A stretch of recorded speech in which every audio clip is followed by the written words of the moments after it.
Well, they asked me to talk about my own experiences with Mayor Baba when I met him, and that was in 1960. So there was 1960 and 1961, I was there again to visit Baba, and then again in 1962 when they had the East-West Gathering. And this East-West Gathering was really quite a thing, because Baba had for many years been wanting to have that gathering to bring the East and the West together. That was the point, but he said that the time was not right. And then in 1962, that's when he held it. And we all went. And boy, what a time that was. Because at the same time that this gathering was being held, there was the Cuban Missile Crisis, if you remember hearing about that. I have to say hearing about it because I don't know how many of you were alive at that time. But anyhow, that was what was going on. The U.S. had blockaded Cuba, and the Russians were sending missiles which they wanted to install in Cuba, which is the reason for the blockade. So there was a big thing going on because if you stop ships on the high seas, in international waters, it's considered an act of war. So the world didn't know what was going to happen because these were two major nuclear powers. Anyhow, at the same time that was happening, China invaded India.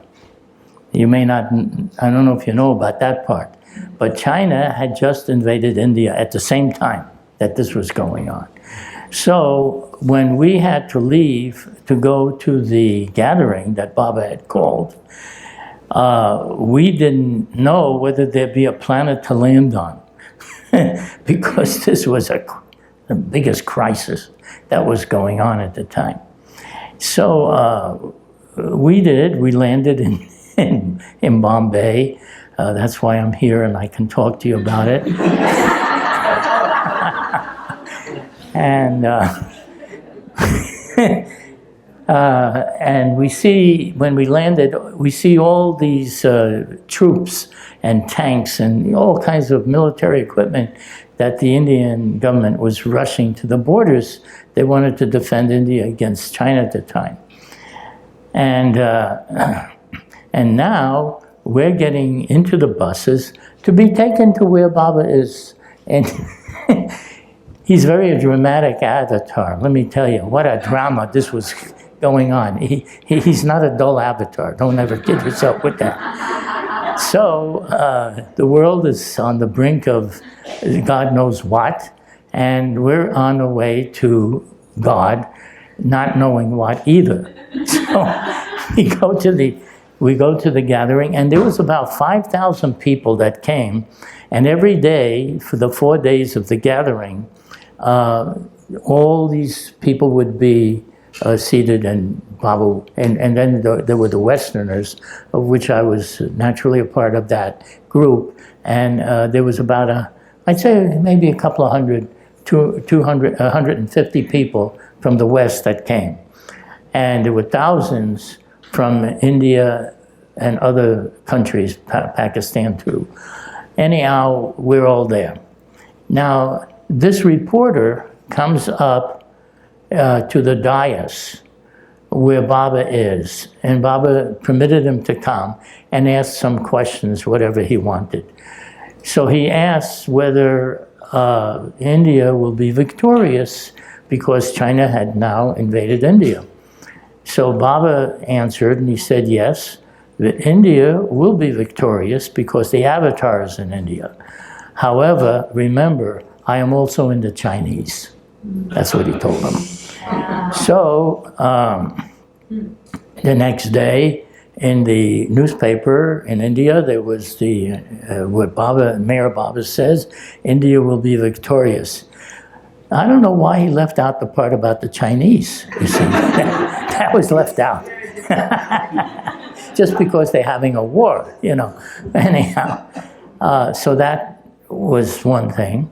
And then this reporter also asked him about the crisis that was going on between the U.S. and Russia, and whether there would be world war or whatever. And Baba said, no, there would be no world war. The time for that was not right. He said that this crisis would disappear.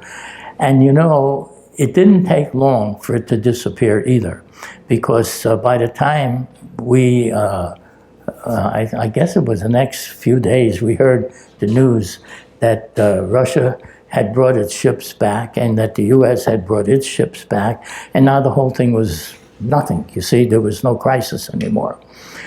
And then there was the thing about the Chinese, which was always a mystery to me. Why did the Chinese all of a sudden decide that they were going to leave when they were so victorious? Because India was no competition for the Chinese at that time. And the Chinese were just going in like a knife through butter. But then all of a sudden they decided to turn around and go home. And they all went home. And that was the end of that one. So go figure it. You know, somewhere there, it's probably said that there was some reason for this. Now, I only read the newspaper. Pardon? Yeah. Whatever. So now the time that we were with Baba was really the important thing, because now Baba had also at times talked about who he is and what it is. And he said that God is not someone else. God is a state of consciousness that you will experience because it's latent in each person to experience it. Now, I never heard this in any spiritual, anybody saying anything like that God is a state of consciousness that's within each of us. Well, we've heard that God is everywhere and he's in everything, and which means he's in us as well. But to put it that way, that it's a conscious state that we will eventually experience. Right now, we're all experiencing things through the gross senses. The 5 senses of our body is how we experience. And as long as we're in the gross world and we're in this body that we have, which is quite perishable and doesn't last long, he pointed out that this is what the avatar comes to do, to remove what stands in the way of your experiencing your true nature, your true self, your complete self. Because from Baba's point of view, he sees himself quite differently than we do. He sees himself as being everywhere and everything. That has infinite knowledge, infinite bliss. We don't even know what bliss is. And he said, you don't know what it is, but I'm telling you, that's what it is. You'll experience that too. And then there's the infinite knowledge and power and love that is so universal and unconditional that he has for all beings, for everything. And it's not just human beings, it is all the subhuman forms of life through all the evolutionary stages, as well as the most advanced souls that are in the higher planes of consciousness. And then Baba went one step further to explain to us things that were never said before, that it's all just a dream. You're living in a dream and you think it's real because you have a full consciousness as a human being. You're in a full consciousness, and every detail of the dreams, it seems quite specific and real to you. So you have to live in it as if it were real. But he said that when you wake up in the real sense, then you will see that everything you thought was real was nothing but a dream. It was illusion.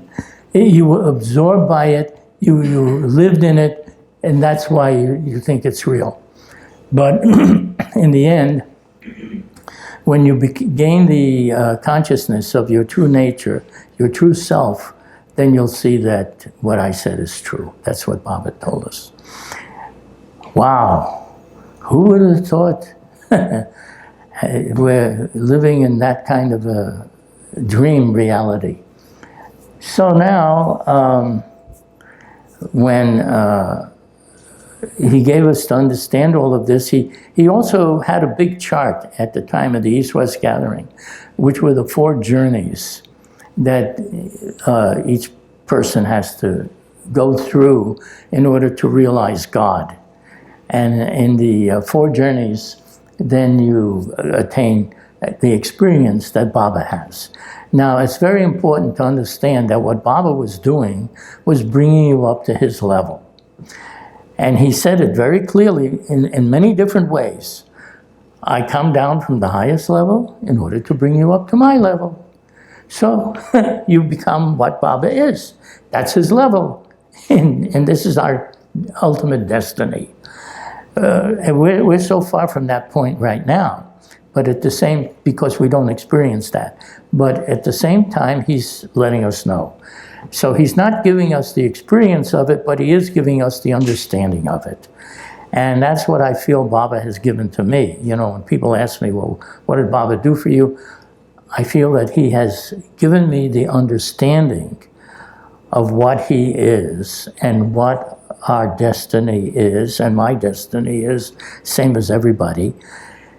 And this is, so he's given me the understanding, but not the experience of it yet. That'll come later. You see, they say it comes sooner or later. In my case, I think it'll be later. It's not happening so soon.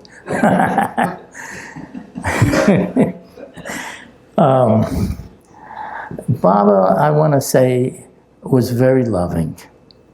He was the most loving person. If you ever wanted a friend, Baba would be the greatest of friends.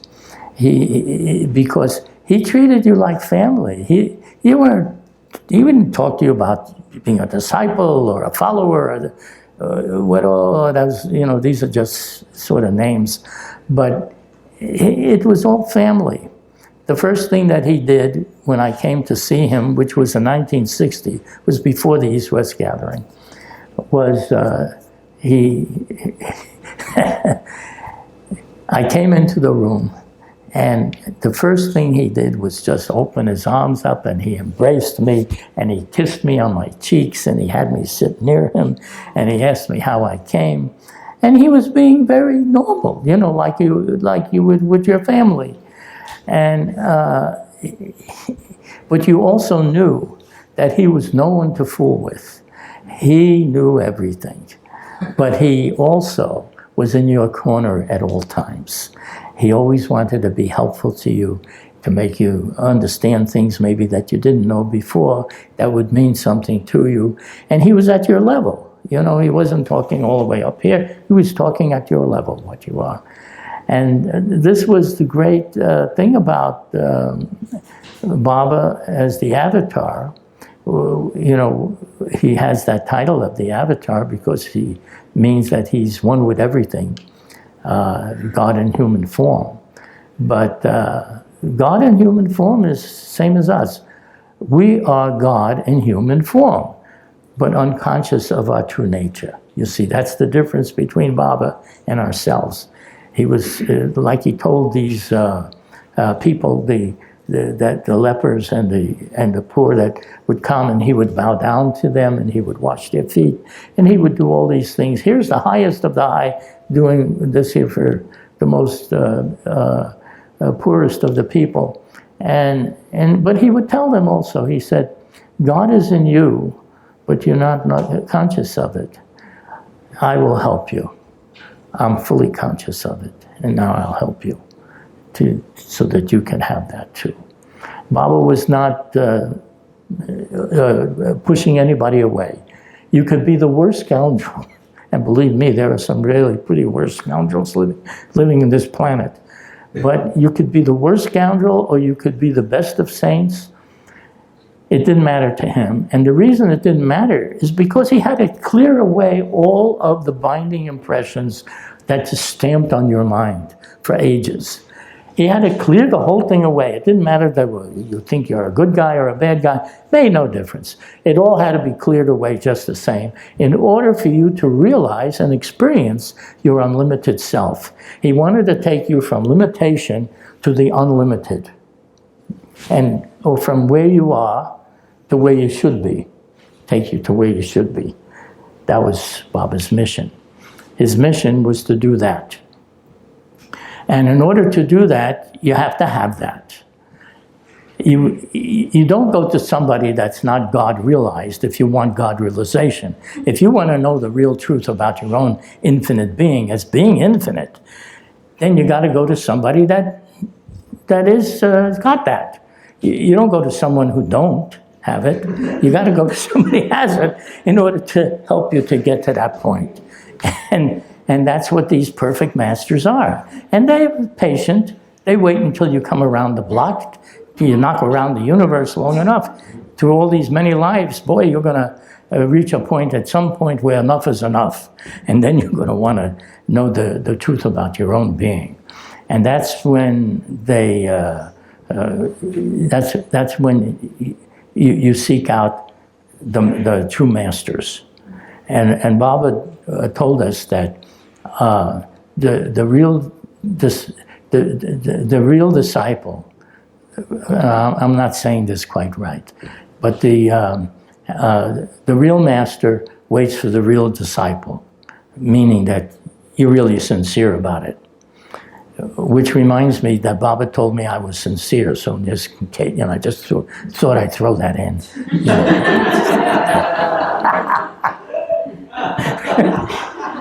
Well, I really was. I went to Baba because I wanted him to show me God. That's why I went. I didn't go because I wanted anything else. I wanted to see this whole thing, what they call God. They've been talking about it forever. They preach about it all the time. They're constantly pounding into your ear, no matter what. Let me see this already. It's time for me to see what's going on, So I went to Baba because I wanted him to show me God. And the reason I went to him is because he said he was already in the God state, so he could do this. In fact, he even went so far as to say that even if the worst scoundrel stood before him and he had the desire, he could make him realize God in less time than the flash of a second. Wow. Now, that don't take long. So I didn't know what Baba was going to do because I had read this before I went to see him. And that is one of the reasons I wanted to see him, because I wanted him to show me the real thing. And then Baba told me some really great things about that. And one of the things he said is that now you have to see me as I really am, not this body. Don't mix me up with the body. I'm not that. You have to see me as I really am. So I thought to myself, good, I want to see that. Why not? What's holding me back? He has to do that. See, that's his job. My job is to be there. His job is to do that. So I put it this way. I wanted to know God. He came to show me God. We're a good team. He wants to show it to me. I want to get it. What more can you ask for? You got a good match there. And Baba was very clear about it too, and he made me understand that there'll come a time when he will get, and this he said to me and my brother both as we were leaving one day. He says, one day I'll give you the highest experience. So I thought, what is the highest experience? Later I thought about this. It's Baba's experience. I mean, he says he's the highest of the high. What can be higher? So that's due to come. And this is something that ultimately everyone longs for, to know, to have the experience of your true self, not just to hear about it. Hearing about it is okay. Sometimes good to hear about things before it happens, just so you know what path you're on. But to actually experience that has to come from him whenever he sees you ready. So I wanted him to do it now. That was the thing. Why wait? You know, what are we waiting for? So now, and then, so Baba, and I've said this before, Baba told me in 6 months, he'll do this in 6 months. So in 6 months it's going to happen. Whenever 6 months is up, you see, I don't know what's going to be up. 6 months can take whatever. Listen, everything is now. There is no other moment in the universe to Baba than now. Past is thought of as a memory. In the past, you have to imagine that. Future, you can anticipate all the different possibilities of the future. That's also in your mind. The only real moment is now, because even the past and future has to be thought of in the now. So the now has no beginning or end. Just think about that one. Now is always. If you were to say, what does that mean? It's like asking, what's north of the North Pole? It's meaningless to say that. There's nothing, you can't say anything is north of the North Pole. It's the north. So now has no beginning or end. It always is. And this is going, so when that happens, it'll be now. Just like I wanted, you see. It depends how you think about things, you know. And Baba has given me, I would say the one thing he gave me was the understanding about these things. Not the experience of it, but the understanding.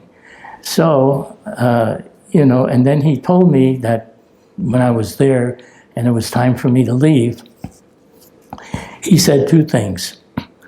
Distance means nothing to me. Time and space are no barriers for me. I'll be with you wherever you are. And then he also made me understand that I should go back and tell others what I experienced while I was with him. And so I've been doing that, you know, all along, like that. I even given various talks. You know, if you go on the YouTube, you put my name there, but you got to say Mayor Baba also, because there's other people that had my name. You know, I hate to say it, but it's the truth. You know, there are others with my name. So if you say Irwin Luck, Mayor Baba, then whatever talks I've given, whatever poems I've written, all of that will be there. You can hear it.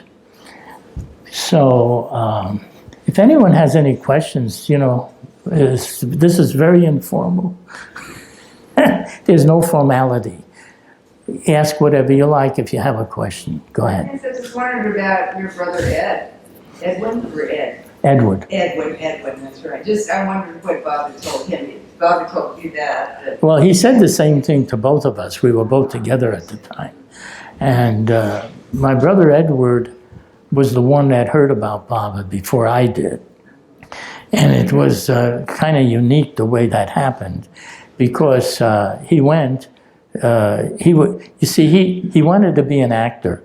And actually he did perform in certain plays, and he was really pretty good. But he went to the New York Public Library. He was in New York, I was in Miami at the time. And he went to the library to get a book on acting to help him with his career. So what does he see? He sees this book, Listen Humanity. Listen Humanity? What kind of name is this? Somebody must have something very important they want humanity to know. Why would they call their book Listen Humanity? So he was intrigued. So he picked the book off the shelf, and sure enough, as many of you may know, this is a book all about Mayor Baba that Don Stevens had written about his 3 weeks when he was with Baba in India, and the things that happened when Baba was seeing all these groups of people, and he wrote down the different things that Baba had said. There was some remarkable things that he said. And then, so anyhow, he reads some of this, and he liked it. And then he takes the book back and reads the whole book, and then he calls me up to tell me that he read a book about a master who lives in India and claims to be God in human form, and that he thinks that I would be interested to hear this. So that's how I came to know about it, was because of my brother Edward. Now, I had already at that time, for a few years, been hearing, not hearing, but having inner experience with, where I felt I was being really guided. This is hard to anybody to grapple with, but it was a fact. And for 3 years it was going on like that. If I had any question about karma, about anything spiritual or whatever, immediately the answer would come into my mind. And I knew I wasn't doing this, but this is what was happening.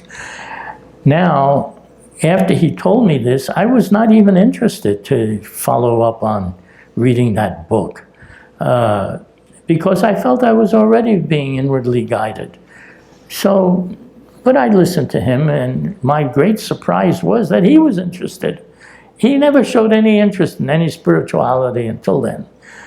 Well, now, in the course of my own inner directiveness that was coming to me, one thing came, that I should go to New York, because if I did, I'd gain a communication with God. Like that. Yeah, not everybody gets that. And I always followed these directives. Whatever they were, I would follow it. And this time, I told my dad, who was the greatest materialist that you could ever live with. He was a self-made man. He believed in himself. He thought everything he ever said was right, and that was it. You couldn't argue with him. But anyhow, I told him, Dad, I'm planning to go to New York, because I was working in his office, and then I was also living in the house with him and with my other brothers. So naturally he says, well, why do you want to go? And I thought, Jesus, if I tell him why, he'll never get this here. This is going to blow his mind to tell him such a thing. So I was trying to not tell him anything. I just said, well, I want to go, and that's what I'd like to do. But he was insistent. You see, my father was also very smart. He knew what to say all the time. So he says, no, tell me the answer. I want to know why you want to go. So I said, all right, Dad, I'm going to tell you. I know that if I were to go, I would gain a communication with God, and I have to go and find out. There, I said it, you see.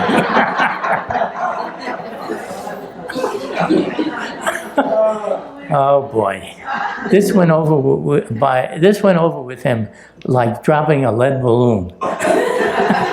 He says, well, what do you think is going to happen? You're going to go up into the mountains, and God is going to give you his commandments, and then you're going to come down. He had the whole picture of Moses all over again. So I said, look, Dad, I think that's already been done, and I think it's going to happen like that. But I don't know what's going to happen, and I have to go and see what's going to be, what it'll be. So he says, I'm not saying anything further to you about this, because if I do, you're going to want to rebel and go. And this way, you'll forget about it. I'm saying it. So he told me his psychology, and I said to myself, good, I don't have to say anything further. So 2 weeks later, I leave, and I go there. And I go with $70 in my pocket to New York. You ever try going with $70 to New York? Well, anyhow, I did that because I had full faith that, this was going to be, something was going to happen. And so for 4 days, I'm staying in this hotel called the Hotel Remington. It's amazing I can remember anything because I keep telling Judy, I can't remember the names and I can't remember this and that. And now I'm remembering everything, as clear as day. So Hotel Remington, who had on their stationery absolutely fireproof. You wonder, why does a hotel have to say this? I'm there for 4 days, and I'm doing a certain meditation that always seemed very successful for me. But this time, nothing was happening. Zero. Nothing. And so, after 4 days, I remember what my brother told me, because he had been in New York, and he said that there was a church next door that the priest in the church was a very nice man, and that if I went there, I could talk with him also. So I thought, nothing is happening. So I go next door, and sure enough, I meet him, and his name was John Dam. John Dam was the name of the priest. And I thought, what kind of name is that for a priest? That was my first thought. And then, but we talked, and he starts to tell me about this book, because I told him why I was there. And he says, well, you would be interested to read this book, Autobiography of a Yogi. It's about Yogananda, who had a master, and he was given many really tremendous experiences, cosmic experiences. So I'm thinking, here I've come for God, and I'm talking to a priest that's not even my own religion, and he's telling me about a yogi that's not his religion.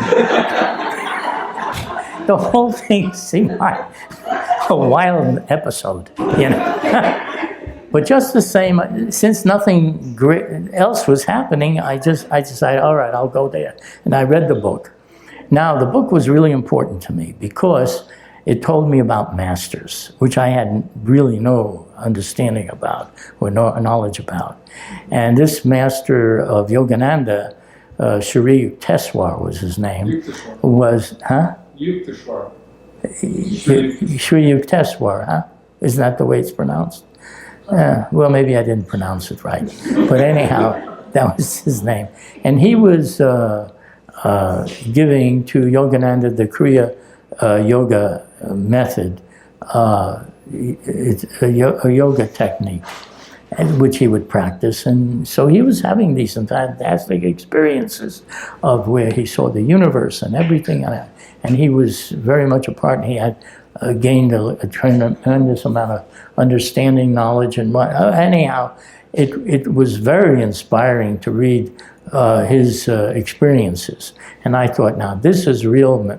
This is not like I sit and meditate and nothing happens. This is something happening for him. But just the same, I started to remember then what my brother was saying about Meher Baba, that he was a master.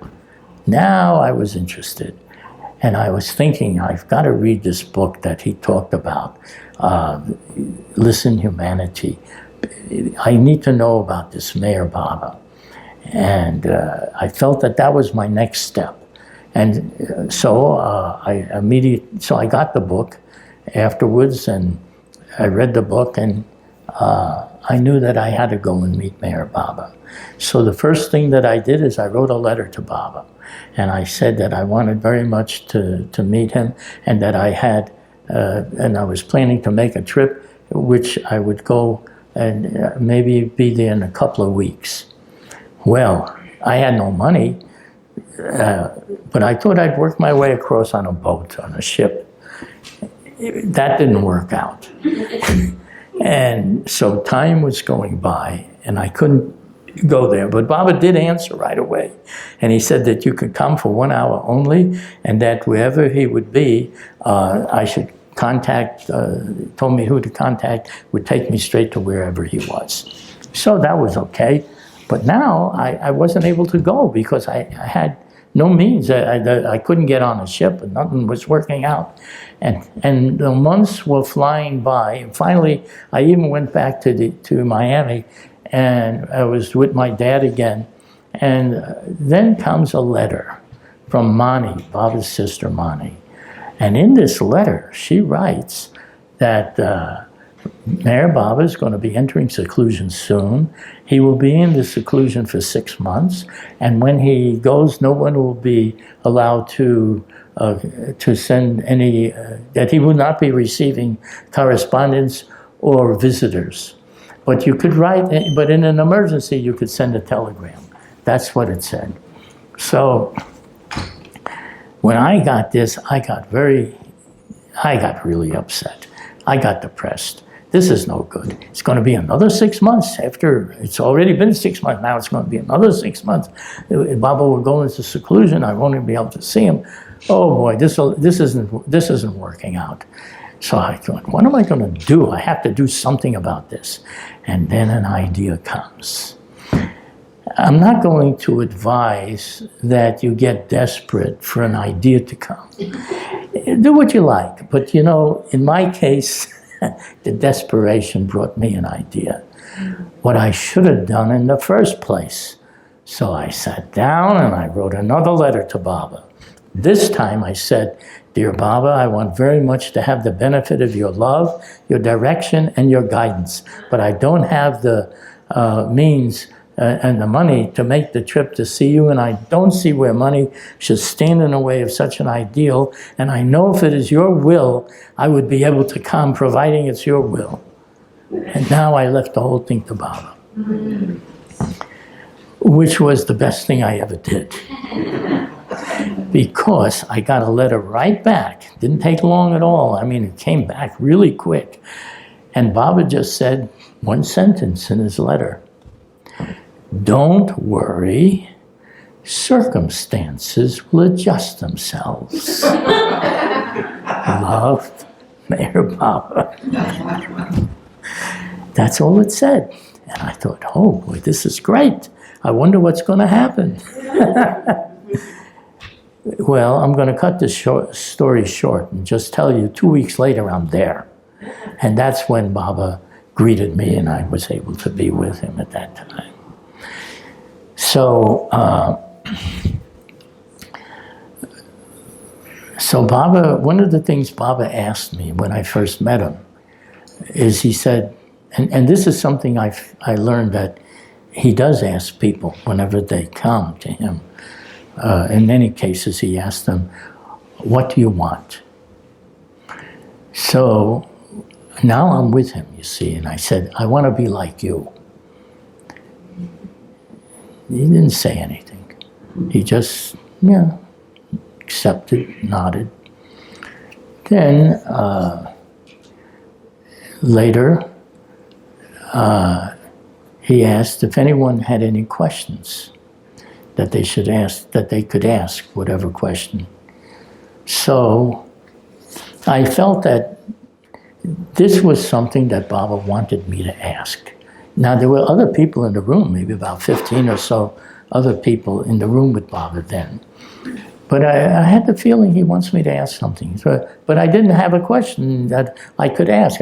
I was thinking, what's the, well, wait a minute. I just didn't have a question. So nobody said anything.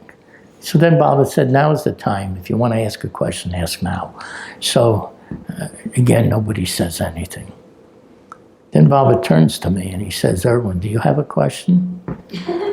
Boy, did my mind go into high gear. Right away, I started to think, what's the one question I could ask that answers all questions? That's what I wanted to ask.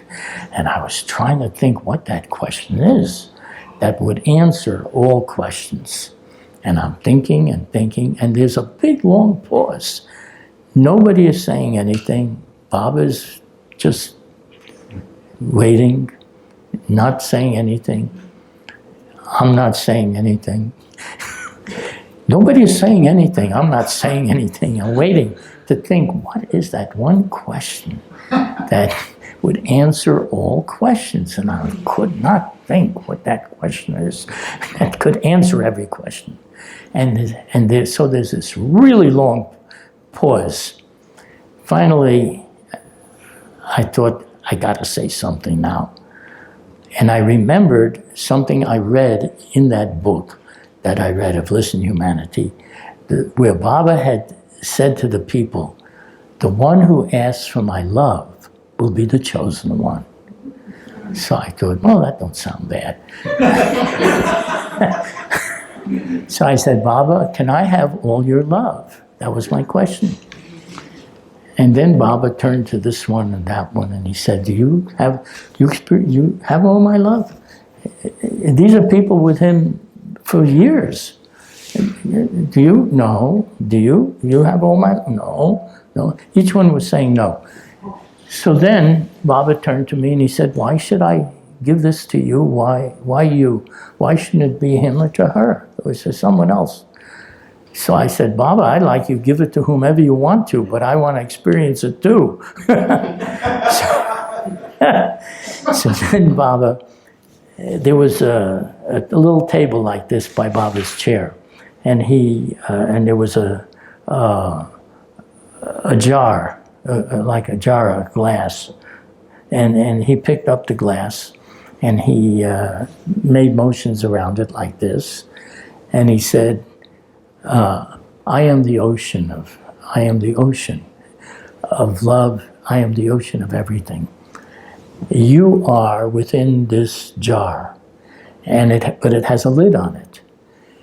You have to remove the lid, and the ocean that I am will immediately come in. You will experience it. So I thought, gee, that sounds easy. That sounds simple. To remove it. And then I was about to ask Baba something, but somebody else came in the room and the whole topic and subject changed. But I thought about what I was going to ask, and I was going to ask Baba, how can I remove the lid when I'm on the inside and you're on the outside? You have to remove it. But you see, I didn't get a chance to say that. But it was why I was there. Why was I there? Because he had to do that. I couldn't do it myself.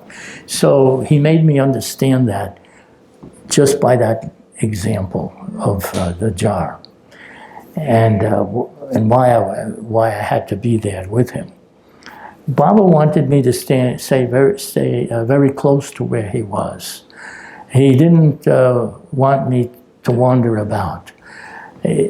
So what happened during that first day, after some time, he said, how long were you to be here? So I said, Baba, you said I could stay 1 hour. He said, went like that, what time is it? So somebody said the time, and Baba said, it's already 2 or 3 hours, how can that be? I said, 1 hour. And you're here already 2 or 3 hours. How can this be? So I said, I don't know, Baba. He said, and then he points to someone else. How is that possible? Nobody knew anything. And each one he pointed to. So it was kind of humorous. And so when the humor sort of died down, then Baba said, okay, now I want you to be here every morning at 7:30 in the morning when you come and be here. Merji will bring you from your hotel and he'll bring you here. And then he'll take you back for your lunch, and then he'll bring you back again until I dismiss everyone. And after the first day, I want you to go to I want Merji to take you to a different place each day. And so the first day, Baba wanted me to go to the Samadhi of Hazrat Babajan, the perfect woman master. That was his master. And let me tell you, whenever Baba spoke about Babajan, he was like bliss. He loved her so much. And Babajan, if you ever read about what she would say about him, she adored him. She would call him her son. He's my son. With his little finger, he can move the entire world. He can do that. I have given him everything that I am, and it's in him. So I'm thinking, she gave him the enlightenment, the state of God realization, and made him an ocean like himself, like herself. So I said, everybody needs their Babajan. Who doesn't need the Babajan? I would like my Babajan also. But then I later thought about it and I said, you know, what Babajan did for Irwin is that she gave him everything that she was so that he could give it to everybody else.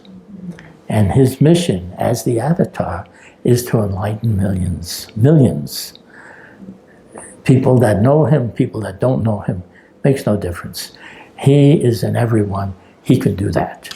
One day he said that when he fasts, because Baba would fast from time to time to do his work, he said that when he fasts, because he's in everyone, it's as if everyone fasted. That's right. So we don't know how these things work, that one soul like that can be in everyone, in everything, and have unlimited knowledge of all things to which nothing can be added or subtracted. What kind of knowledge is it that nothing can be added or subtracted? What good scientist wouldn't like that? You know, I don't know. This is what they want. They want to discover how things work. So Baba is not a scientist. You know, he knows everything. He's not a scientist. He is so far beyond all that he is in that state of being where you can just, where you literally are everything and you can know everything. The only way I could compare myself to this is when I have a dream. In a dream, I make all the people, I make the buildings, I make the sky, I make the stars, I make the guy that's looking through the telescope and trying to figure out the end of the universe. I mean, you make everything. In a dream, you can do that. So you are everyone and you are everything. Now Baba is saying that he comes into our imaginary world, which he calls imaginary. To us it looks real, but he comes here and he tells us it's all an illusion. It's a dream. And ultimately, when he gives you the enlightenment of your true nature and true self, you'll see that's what it is. In the meantime, you have to deal with it. We live in this reality, dream or not, and you have to deal with it. Somebody punches you in the nose, you're going to react. That's the way it works, because things hurt here. But the thing is, ultimately, when you see what you really are in your formless, infinite state, then you can say, like he says, it's illusion, because you'll see it like that. What else? Somebody else have a question? Go ahead. I have a question about, you said earlier that when you were meeting with Baba that this was an impression, that you had the impression that he knew everything. Yeah. And I wondered how you experienced that, how you came up with that impression. Well, it wasn't hard. I'll tell you that. Baba seemed to know everything. You know, he knew everything about you. He saw you from the time you came into consciousness as a limited being in the primary evolutionary stages. You see, the mind, Baba wanted to wipe out the mind, to eliminate the mind, because but the mind had a very important role to play. It's what gave you consciousness. You evolve consciousness through the evolutionary stages that's within the framework of the mind. The mind is very important for that. But once you have full consciousness, now you're like the chicken and the egg. The chicken develops his body in the egg. Without the egg, he wouldn't even be there. So he needed the egg. But once he's evolved his complete body, he wants to break out and get free. You know, he doesn't want to go back and be in the egg. So in us, the mind is the container in which we develop consciousness. Once it's developed, then you need to break out and you have to get free from that. So this is what Baba was giving us to understand. And knowing everything for him was no difficulty whatever. Knowing everything for us sounds amazing. just knowing what the little bit we know is already a big deal. But to know everything, it's not hard to understand it when you understand that you become consciously everything. When you're consciously everything, you know everything. It's not hard. It's not where you have to think about each and everything like we do through our intellect. So Baba, and when you know everything, you know how to do everything. So you gain infinite, what's called infinite power. You can do anything. You know everything, how to do everything. And love, same thing. Your love is unconditional. You see yourself as the soul and the heart of all beings. How can you not love? You know, it's all one to you. It's to your family. It's your everything. You see it all like that. And that's why perfect masters in the avatar are the most harmless people, because they can love everyone and love everything unconditionally. They don't ask you, what have you done? Are you a good boy or a bad boy? No, all of that is irrelevant to them, you know, because they see themselves as behind the bodies and the minds of all beings. And it don't matter whether it's at the subhuman level of the lower kingdoms of life and the animal kingdom and all, or whether it's at the higher levels where of higher conscious beings in the mental sphere and in the worlds of energy and mind. To them, it's all the same thing. Everything is a dream to them, and they are the masters of it, you see. So they have this universal love, and and that's why everybody can love them, because it's like the sun shining on you. You reflect the light. Others can see you because of the reflected light. If there was no light, they wouldn't see you. You know, nobody can see what they can't see. So, but in the same way, his love shines on you, and that reflects back to him, and that's what he likes. He likes you to love him. You're his love. That's why he would say, "You're all my lovers." You're my lovers. He didn't call you a disciple. He didn't call you a follower. You're lovers. It's always been like that. The path to God has always been one of love. You can't think yourself into it.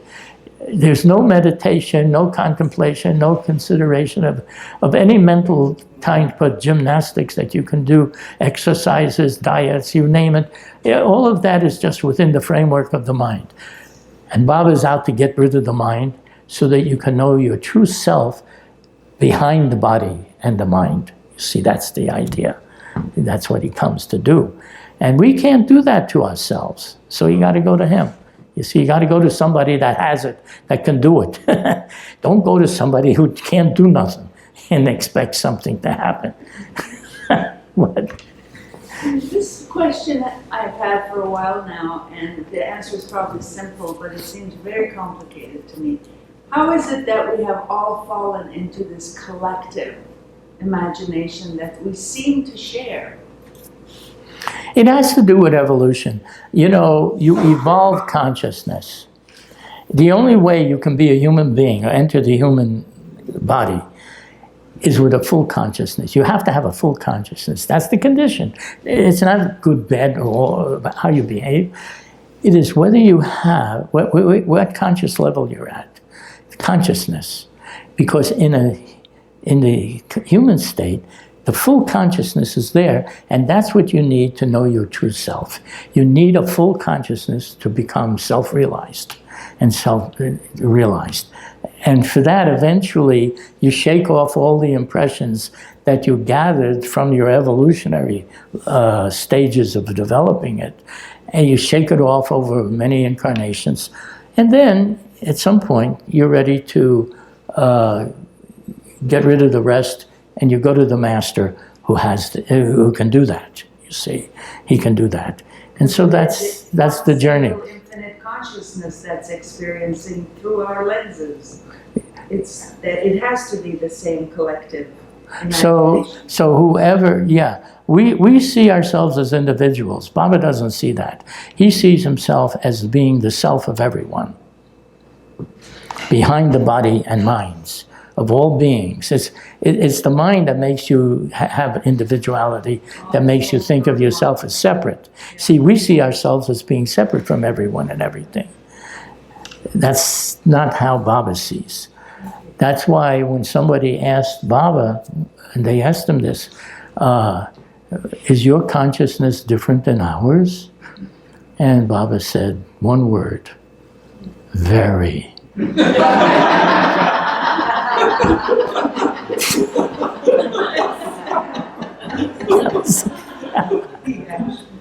Well, oh, okay. Hey, Irwin, it's Laurent. How are you? You said if you get punched in the nose in this world, you react because You it can- hurts you.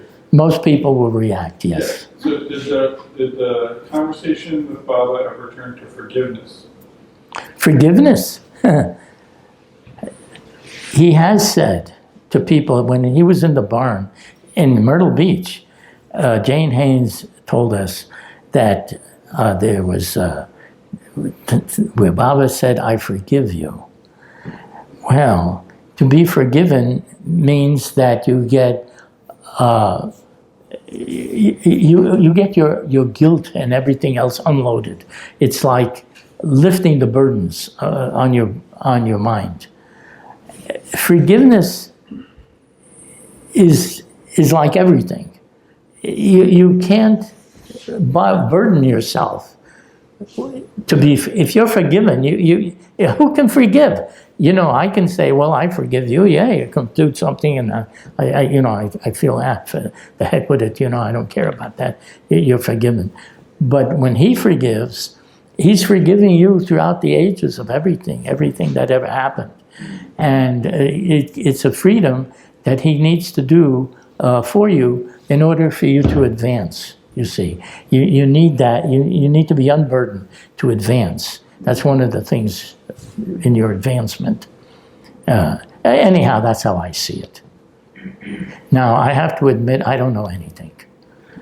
And I've been telling people that usually in each of my talks, because Baba hasn't given me the knowledge of anything. But I can talk about what I have experienced with him. You see, now that part I can say. Bal Kalchuri was like that many times, and he could talk for hours. And did talk for hours. He not only could, but he did. And they would video him, and people would hear it. But the thing that he would start off by saying, I want you all to know that I don't know anything. Now ask me whatever you want. That's the way he would talk. So, but the reason he could talk for hours is because he was talking about all his experiences with Baba. That much he could tell. He couldn't tell you the things that Baba would say because only Baba knew that. But he could tell you what happened when he was with him. You see, that is where his hours of talk were. And he was very interesting, and he wrote these 20 volumes of books of Lord Maher, as it's called. Wow, 20 volumes in 6 months, from what I understood. He did this in 6. People can spend a lifetime to try to write one book, or at least a few years, He did 20 volumes. And the first volume, if you ever read the first one, that's the one I like the best, because it had to do with the perfect masters. And they were really incredible, how they became perfected masters, God-realized beings. So I say this, if you read anything, all those books really contained so much of what Baba put out and said, but that first book was really in my mind, his total masterpiece. Could I just take an aside that those 20 volumes that you talk about Yeah. were really his homework, so then he could do what Baba ordered him to do, which is to write the poem, which is 700 pages, and one day we'll be able to read it. It's in Hindi right now. One day they'll translate it. It's called Mayor Darshan. Well, he did many writings. He had more than just that. He's quite an amazing person. Irwin, you mentioned Bao and the subject of forgiveness. One thing Bao said to me was, Baba forgives you even before you commit the sin. If you approach the master, all kinds of things can happen now. He's a master, you know. I mean, he knows his way around the block.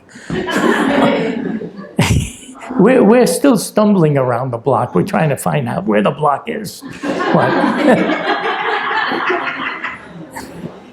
But Can you talk about what you were thinking and feeling on the 3 times you had to leave Baba? okay, I can tell you pretty much in one sentence. I felt like a long-lost son that had one day come home. It was very close. There was no feeling of, that, oh, this is Mayor Baba, he's God realized. There was none of that. It was all family. And Baba made you feel like that, that he's very close to you, just like someone that you love in your family. It was family. And I think all the people that were around him felt like that, and they could trust everything he said because he knew what he was talking about.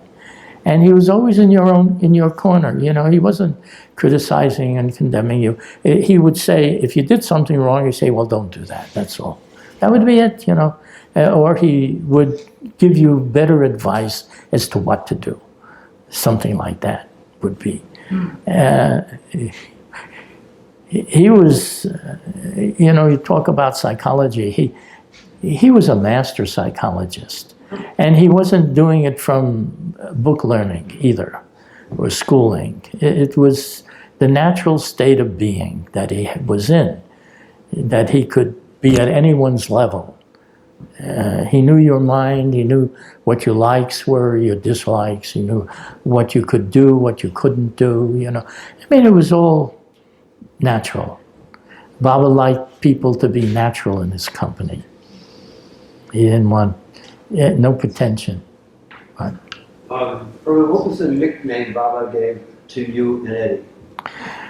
There was no real nickname, but one time I think I know what you're talking about.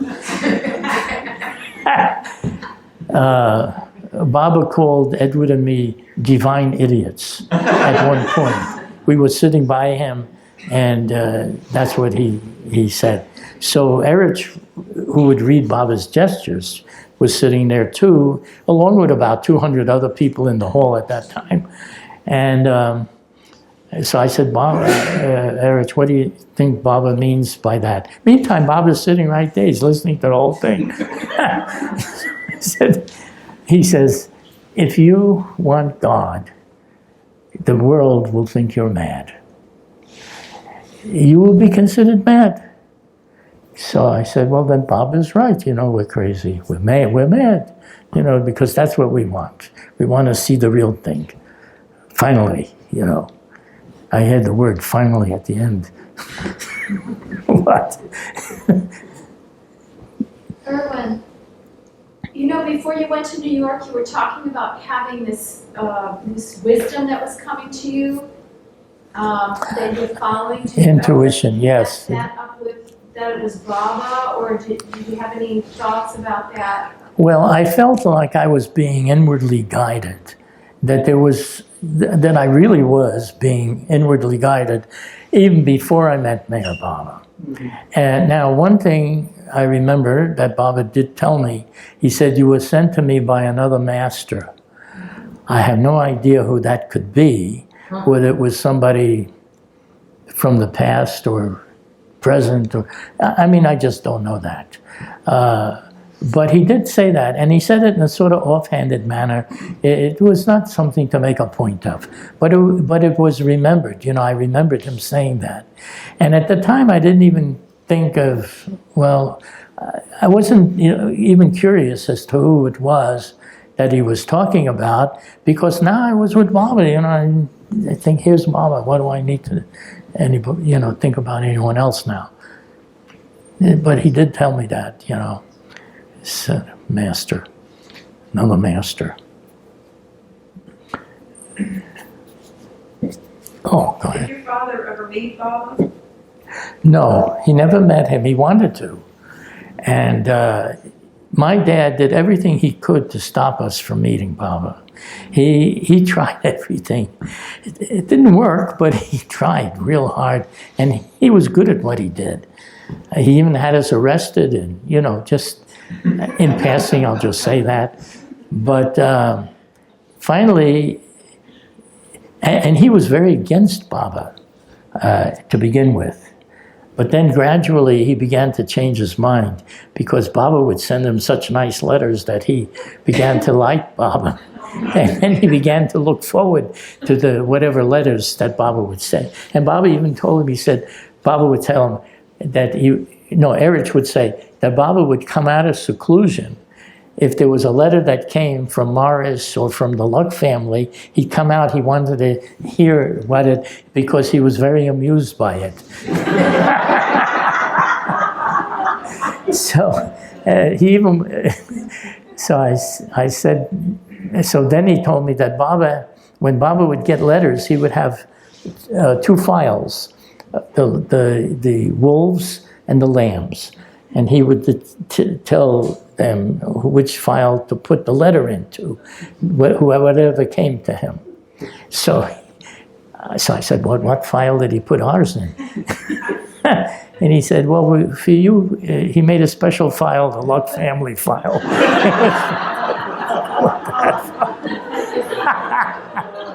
Yeah, that was what had happened. So I was in a special file. Did your mother ever get any letters from Baba? Yes. What I meant to say about my dad, but then I'll answer your question also. My father eventually began to really like Baba a lot and even started writing poems to Baba. And when he would do that, he never was really wanting to admit. When I asked him, I said, is Baba your best friend? Because he was talking about his friends and everybody, and each friend he would point out something's wrong with this one and that one and that one, and he would talk about his friends and what's wrong with them. So then I said, well, what about Mayor Baba? Would you say that he's your best friend? And he said, Mayor Baba, yes, Mayor Baba. Yeah, I say that he's my best friend because he understands me. That's what he said, he understands me. That's what happened with him. And then he even wanted to meet Baba too. He was going to go on a world trip and he thought in the course of it he would like to stop in India and meet Baba. But Baba said, no, he's not. Baba is now in seclusion, he's not meeting anybody. And not to go, and not to, he said, you can go anywhere in India you want, but you won't be able to come and see me. Baba told him that. So then, and then Baba also told me and Edward that we were not even to step foot into India. So my dad wanted me to come on that trip that he was planning to do with my mother and the family. So I said, when Baba said not to step foot, I said, forget it. I'm not going on this trip. I don't want, even there should be a mistake to step foot anywhere, that he would be wanting me to do that. So I didn't do that. But then, before he passed away, it was a few years before, I asked him if he believed that Mayor Baba was God. He said, now I'm one of you. That's what his answer was. So when I asked him again, I said, but do you think he's God? And he said, don't keep asking me. I'm telling you what I want to say, and I said it.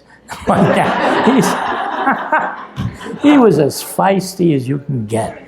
And then he said, and I want you to know too that the reason I never met Mayor Baba is because you wouldn't let me go and see him. I said, Dad, you were trying to stop me for years to go, and now you're telling me that I stopped you from meeting him. When can anyone stop you? But, you know, that was just talk. It was like that. You know, he was... my father loved me very much. He liked me to be his favorite son, but he also tortured me the most. So if you want to be a favorite, you got to put up with that, you see. I even asked my other brothers, I said, what did you think about him saying these things that he would, how he felt about me? They said, we didn't envy you at all. We didn't envy you. You could be the favorite all you want. Because they knew they knew our old man, the old man, how he behaved. He was no picnic. He was a real piece of work. But we all loved him just the same. You know, you love a piece of work. Did anyone else want to? Oh, my mother. Yeah. Now, my mother was just the opposite. She was the sweetest person. Boy, was she a sweetheart. She would do anything for anybody. And but my dad and the family did go to India, and they did meet the Mandalay. That they did. They met the Mandalay, and they met Mara. And Mara said about my mother that she was a saint. That's what she called my mother, a saint. And I said later, it's probably because she could live with my father. But, you know, I'm not saying that was the thing. But my mother was unique. She had a heart, truly a heart of gold. She had so much love. And she, you know, she was do anything for anyone. When I did my mom, she was really that way. And then, but one of the things that made me think later that she may not have just been just the everyday or normal mother person, because she did things at times that were really strange, and she would be like, I'd say, in a world of her own. In addition to the fact that she was so nice, you know, with everybody. She loved all her children the same. That's the way she was. And she wrote to Baba. And Baba liked her very much also. Baba liked my father too. He found my father really amusing. But when my dad was in his feistiest mood in the beginning, and he was very hostile to Baba at first. He would write the nastiest letters to Baba. And Baba would want them all read to him.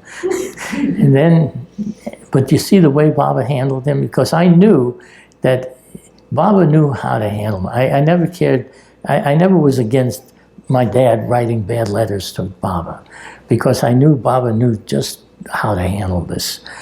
And this is the way he handled it. He would write back, my father would write this nasty letter accusing Baba of everything he could think of, and accusing both me and my brother. We were thieves and we were robbers, and nobody should be around us. And he would say all these things to Baba, and that Baba should tell us never to come because we were really bad people and we were no good. And he says, I'm sorry, they're my sons, but that's what I have to tell you. Don't ever let them near you. But we knew that Baba was knowing all, you know, he knew what to do. So how would Baba respond? He would write back to my dad and he would say, Dear Mr. Luck, I have heard all of your concerns, and I want you to know that I would want Edward and Irwin to take care of you and to show you much love. and to treat you with the total respect of you as their father, and that they should care for you and help you help you and the family when I send them back. And then he say, now I send my love and blessings to you, like that.